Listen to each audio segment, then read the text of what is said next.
E agora, você acompanha pela Rádio Rio de Janeiro o programa Estudo das Obras de André Luiz. Vamos refletir sobre o livro Nosso Lar. Produção e apresentação, Tereza Cristina e Marco Antônio.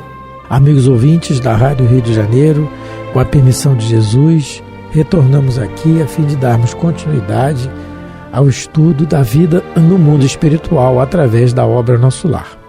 Obra que foi ditada pelo espírito André Luiz e psicografada pelo missionário da mediunidade Francisco Cândido Xavier. Olá, caros ouvintes da Rádio Rio de Janeiro. Deus possa nos amparar nessa tarefa no programa de hoje. Estamos lendo o capítulo 21 do livro Nosso Lar. E no programa passado nós estamos conversando ainda sobre a memória, a recordação das vidas passadas. Nós comentamos sobre a não necessidade de se lembrar do passado, não é? A gente conversou sobre os perigos que existem tanto no mundo espiritual quanto no mundo corporal, dessa lembrança ser forçada, porque, como Dona Laura explicou, o ideal é que isso seja feito de uma maneira espontânea, não é? Quando os espíritos acham necessário esse tipo de trabalho. O Marco até comentou que nós, se precisarmos de nos recordar de alguma coisa, os espíritos fazem esse trabalho a nível de desdobramento pelo sono. Ele até deu o exemplo do livro Entre a Terra e o Céu, onde a personagem Antonina, ela é desdobrada e é feita uma regressão de memória tanto nela quanto no avô, para que eles possam continuar as suas jornadas aqui na Terra de uma maneira mais equilibrada, sem dificuldades. Só um parênteses, né? Rapidinho, Tereza, porque é só para lembrar que a Antonina, no livro, ela está encarnada. Quando ela dorme, ela sai do corpo, os espíritos fazem uma regressão nela. E o avô dela, que está na casa dela, ele está desencarnado, ele continua apegado ali à casa dela. E a ela, a casa dela não, a ela. E eles fazem uma regressão de memória nele, né? Então, e os dois regredidos, quando eles fazem a regressão, eles voltam à personalidade do passado. Mas aí isso tudo é feito com o controle dos espíritos. Eles têm condições disso, capacidade real para isso. Eles estão vendo a situação. É diferente de nós tentarmos isso aqui. No Kardec coloca também esse assunto em pauta na Revista Espírita de 1866, quando ele recebe uma carta, né, de um assinante da revista, e essa carta conta a história da desencarnação de um médico, Julho. Como é que é o nome de dele? 1866, doutor francês aqui. Clayer, acho que é Clayer. Tá aqui, ó, esse aqui. Cahier, doutor Cahier. Cahier, 2 L's, porque 2 L's em francês não se fala, Cahier. Ó, tá vendo? A gente estuda francês aqui também, não fala só... Cahier, o nome dele, julho Cahier. de 1866. E ele conta que ele, no mundo espiritual, sofreu com a ajuda dos espíritos, o magnetizaram, e ele recordou que ele era médico há muitas encarnações. Ele, em cada encarnação, ele melhorava alguma coisa da outra, né, dessa proposta médica dele, que ele achava que o corpo, olha que espírito adiantado esse, né? Em 1800 e comecinho, ele já achava que o corpo só refletia as doenças da alma. e ele mas isso, ele já era fruto de pensamentos de encarnações anteriores ainda a essa de 1800 e pouquinho.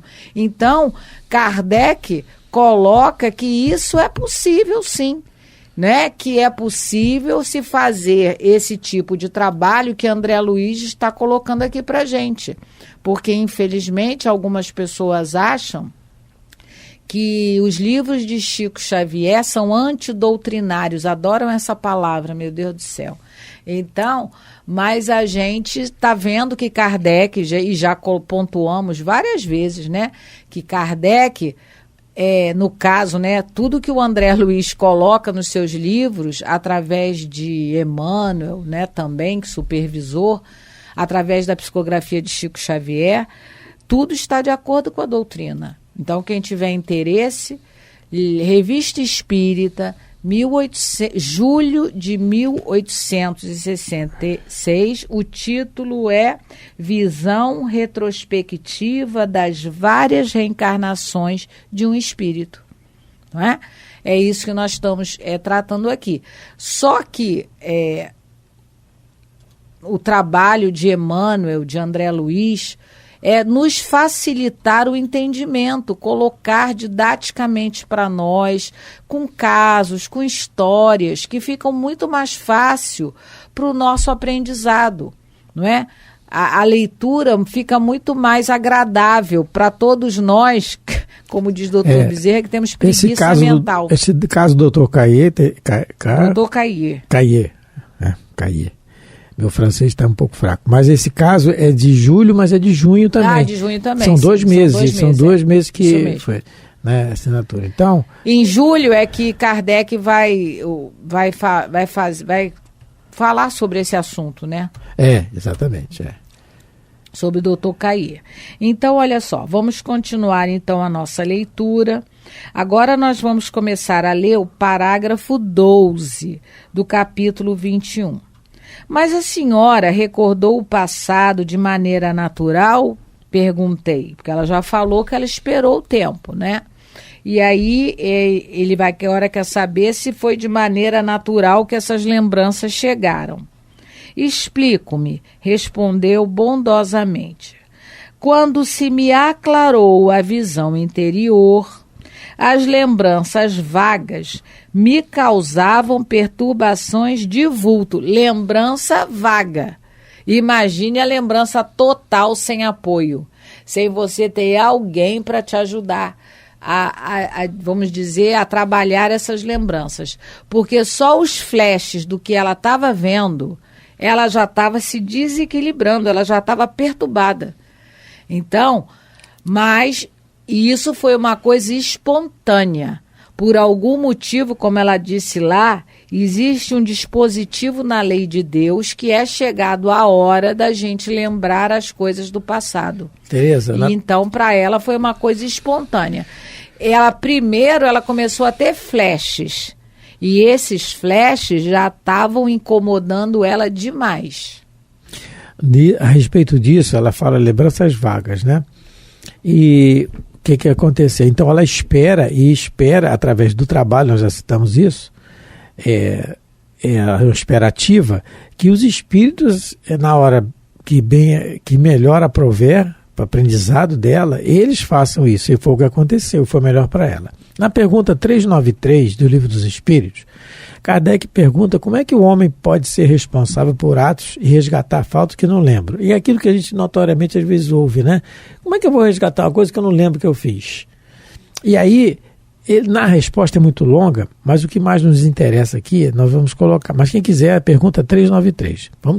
Vamos pincelar aqui um pedaço da resposta. Ele diz aqui, assim, olha... Tendes uma intuição no pensamento, no desejo criminoso que frequentemente vos assalta e a que instintivamente resistis, atribuindo, as mais das vezes, essa resistência aos princípios que recebestes de vossos pais, quando, na verdade, é a voz da consciência que vos fala. Essa voz que é a lembrança do passado, vos adverte que para não recairdes nas faltas de que já vos fizestes culpados. Então ele está dizendo que toda vez que a gente tem que fazer alguma coisa que a gente sabe que não está certo, vem uma intuição. Essa intuição é aquela que para a gente não fazer. Essa intuição, ele está explicando, os espíritos estão explicando aqui, que é a lembrança do passado. Feita por quem? Muitas vezes pelos amigos espirituais, pelos nossos guias, que fazem. É essa lembrança que nós temos, é essa que nos interessa, é essa que nos cabe para o nosso aprendizado. Aí ele continua.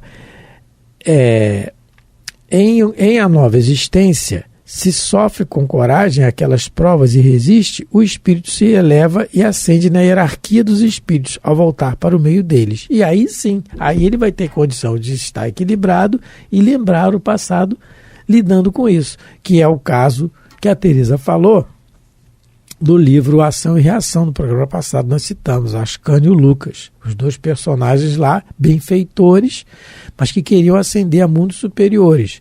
Foram regredir a memória deles 500 anos atrás, Joana d'Arc, a guerra entre a Inglaterra e a França. As atrocidades que eles cometeram, eles não puderam, pediram para encarnar e resgataram no acidente aéreo. Então, para poder se reequilibrar de novo. Então, essa questão, por que eu não me lembro do passado? Os espíritos estão explicando aqui na pergunta 393. Intuitivamente, sim. E muitas vezes, e frequentemente, podemos dizer assim, desdobrado pelo sono. No nosso sono, no desdobramento, os espíritos fazem isso. Fazem essa regressão, fazem essa lembrança para nós, mas é sob controle deles. Aí é diferente. Os espíritos nos ensinam que se nós realmente ficarmos muito preocupados em saber quem fomos, porque não deveríamos, é só observar as nossas tendências. Se a gente parar e observar do que ainda gosta muito de fazer, né, é sinal de que aquilo já foi muito praticado em outras vidas. Então, vamos supor, se eu tenho uma tendência a gostar das coisas dos outros e querer pegá-las para mim, é uma tendência de se apropriação indébita. Sinal de que fui ladra em muitas encarnações.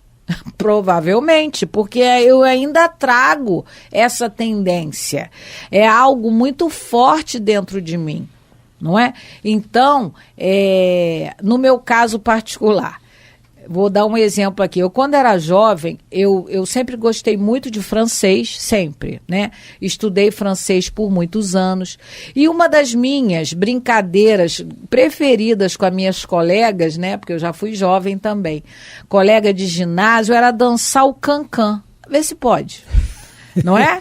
Então, hoje, cancan é uma dança francesa em que as moças, muito ousadas para a época, dançavam com as roupas levantadas, mostrando as perninhas, as calçolas, porque na época era calçola, né? Então, é uma época, olha só como é que pode, tanta coisa para, né, tinha samba para dançar, porque eu fui criada, eu sou carioca, então a gente que é carioca é acostumado a carnaval, a samba, mas não era isso que eu gostava, nunca gostei de samba. Não é? Acho o samba uma música muito bonita, uma melodia muito legal, mas eu não gostava, nunca gostei. Eu gostava do cancan. Então eu preciso procurar alguém para fazer regressão de memória. Se eu gosto do francês, se eu gostava era de dançar cancan, olha só, né?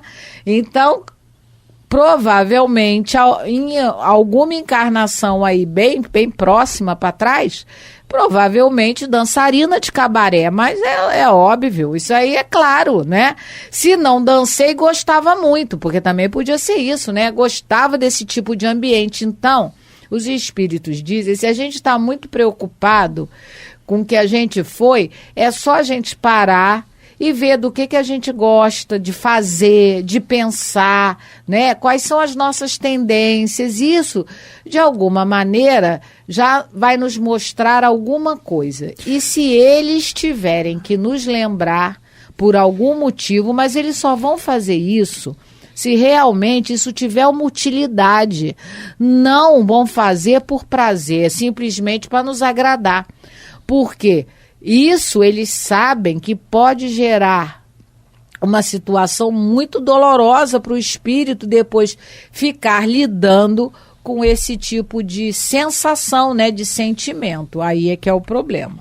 O Divaldo Pereira Franco conta uma história muito interessante em uma de suas palestras, em que, eu não sei se foi a primeira vez que ele foi a Paris ou uma das primeiras vezes.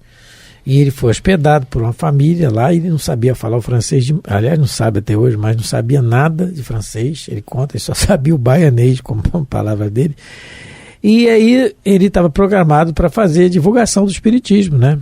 Já tinha começado a sua trajetória. E aí ele, hospedado, no dia que ele chegou, no outro dia, ele cismou de ir sozinho, teve uma intuição e pegar não sei se era o trem, o ônibus, não sei. E a família querendo acompanhar ele, não, deixa que eu vou, e foi sozinho. Saiu, sem conhecer nada de francês, sem conhecer nada de Paris, dessa encarnação. E aí ele vai parar, ele pega um ônibus, não é bem no centro de Paris, não. Ele vai parar num convento. Num bosque que tinha um convento. Convento, não era um convento? Era um convento, sim.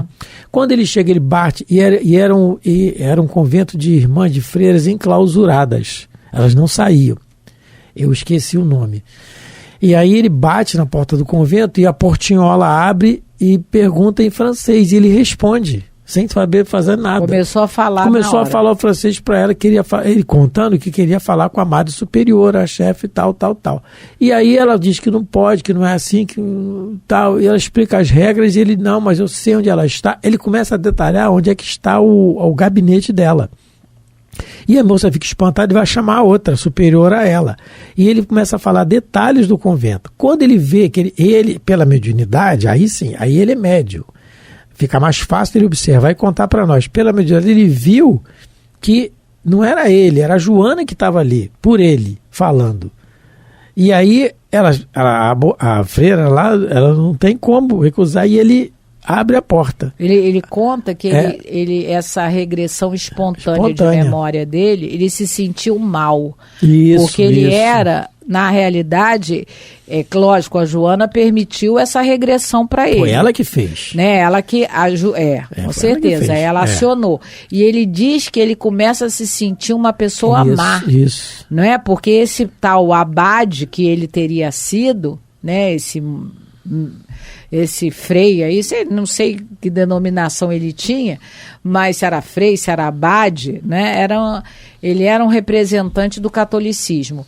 E ele vem, né, a lembrança, aí ele começa a falar francês e ele tem esse sentimento da época em que ele foi esse sacerdote, vamos dizer assim, né, esse superior. Ele começou ele diz na palestra, eu comecei a me sentir uma pessoa má. Exatamente, então. Mas aí a Joana fez isso, ela fez porque servia para ele, para o aprendizado dele, enquanto que isso estava começando, foi no início das palestras dele. E para o aprendizado dele, para a missão que ele tinha que cumprir.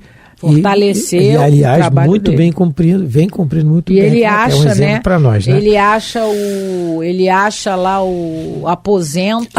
Ele acha, mas atrás, ele conta os detalhes onde é que tinha cela tal. Aí elas porque eu fundei. Aí ele ainda fala, porque fui eu que fundei isso aqui. Isso. Exatamente. Aí não teve coitada como. Da freira. Eu fico com pena, porque coitada dessas freirinhas, deve ter ficado tudo doido. E ele conta isso. Então, mas isso aí é um exemplo de regressão que a Joana fez nele. É isso que nós estamos colocando. Os espíritos fazem, né? Quando querem, quando é necessário, fazem. Quando a Tereza contou a história aqui que está na Revista Espírita, do Dr. Cair, agora eu sei falar, agora eu falei certo. O Dr. Cair, ele desencarnou, mas a lembrança que ele teve das outras vidas, os espíritos fizeram nele. Então, isso aí é uma situação que nos explica muito bem o que nós devemos nos preocupar, que a Tereza colocou muito bem aqui. Se nós tivermos a curiosidade de saber quem nós fomos, é só ver os nossos detalhes no dia a dia, o nosso comportamento, principalmente a hora vazia, como os espíritos dizem. Se você quer saber o teu lugar na vida espiritual, vê o que você faz na hora vazia. Aquela hora que você não tem compromisso com o trabalho, com nada, não tem ninguém te perturbando, ninguém perguntando, ninguém pedindo nada. Você está vazio ali sem nada. Vê para onde você vai. Para onde você vai no sentido do pensamento. É aquele exemplo do animal que está carregando com a carroça, fazendo a função dele do trabalho. Soltou ele vai para onde? Para o pasto.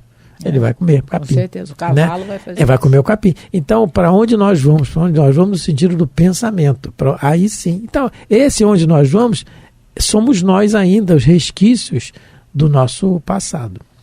E aí a dona Laura continua. Coincidiu que meu marido partilhava o mesmo estado d'alma. Resolvemos ambos consultar o assistente longobardo.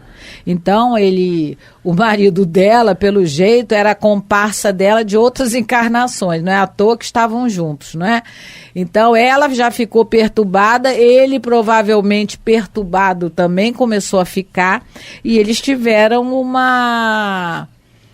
como se diz, uma decisão sábia. Eles tomaram a decisão de procurar alguém, no caso é o assistente longobardo. Marco Aurélio até brinca que quem não tiver um nome para o seu filho, aí um nome bom aí para o menino, longobardo. Meu Deus, botaram um nome aqui realmente. Pelo menos não vai ter homônimos, vai ser só ele e esse moço aqui do mundo espiritual. Interessante ela falar, coincidiu com o meu marido. Ela fala aqui do sentimento que ela tem pelo marido, não sabemos se é alma gêmea, se não é. Mas é uma alma muito afim. Muito afim. Mas essa questão de alma afim, alma gêmea, nem sempre é do mesmo estado da alma, como ela está dizendo aqui. Por exemplo, temos alguns casos na literatura espírita. O senador Publio Lentos e a Lívia no livro Há 2000 Anos, que é o Emmanuel. No livro Renúncia, a Alcione e o Pollux, totalmente com estados da alma totalmente diferentes, mas se amam. O problema é que às vezes o orgulho ele sobressai, mas o amor continua. Né? Esse é o problema, o orgulho e o egoísmo. Mas é interessante ela colocar a palavra coincidiu aqui, que partilhava o mesmo estado de alma. Esse amigo, né, esse assistente longobardo, depois de minucioso exame das nossas impressões, nos encaminhou aos magnetizadores do Ministério do Esclarecimento. Lembra? O Ministério do Esclarecimento é aquele ministério que guarda todas as fichas individuais de todos aqueles que moram em nosso lar, né, que viveram e que vivem em nosso lar. É nesse ministério que estão essas fichas. Então, elas, no caso, Dona Laura e o esposo o Ricardo, né, eles foram encaminhados ao ministério para eles poderem ter acesso às fichas deles que estão lá, com certeza, né?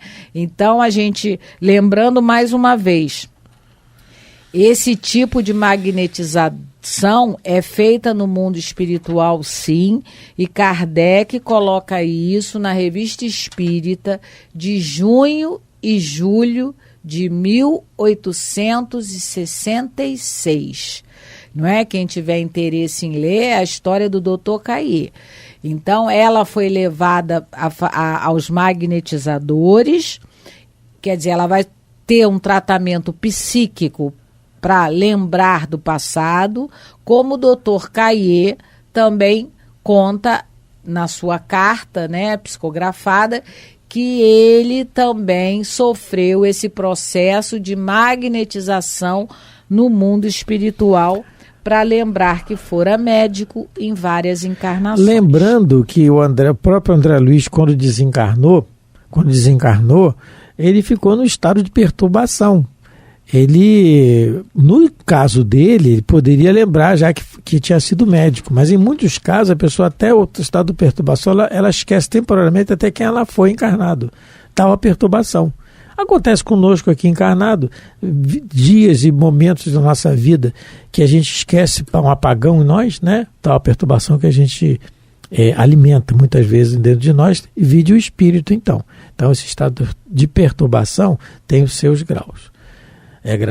cada caso é um caso. Bom, o tempo urge, o relógio aqui na rádio ele corre mais rápido um pouco. Estamos encerrando mais um programa, graças a Deus. Muito obrigado pela atenção e pela paciência de nos ouvir. Fiquem com Deus. E não vamos ficar tão preocupados assim com o nosso passado, vamos viver melhor e mais o nosso presente, porque, como diz o próprio nome, é um presente de Deus para nós. Muita paz, Deus abençoe vossos lares. A Rádio Rio de Janeiro apresentou o programa Estudo das Obras de André Luiz. Produção e apresentação, Tereza Cristina e Marco Antônio.